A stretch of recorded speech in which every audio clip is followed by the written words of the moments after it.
Og velkommen til et lille instruktion i de forskellige kata, vi har fra Taiyoko, Wunsu og til og med Daimyo op til første dag.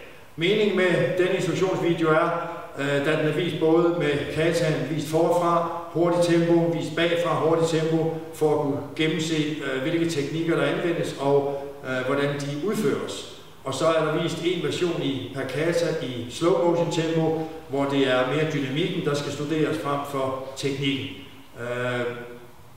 Der er ført forskellige kommentarer til de forskellige kata, som er lavet som en slags headlines på kataer og ting, der kan prioriteres højt i udførelsen af de samme.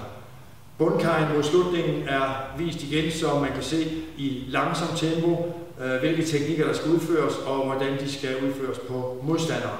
Meningen med bundkajinstruktionen er, at man først og fremmest kan se formen og formålet med bevægelsen, og så er det op til udøveren, og især også når vi snakker gradueringer, skal bundkajen kunne fremvises på noget, der ligner et kamptempo.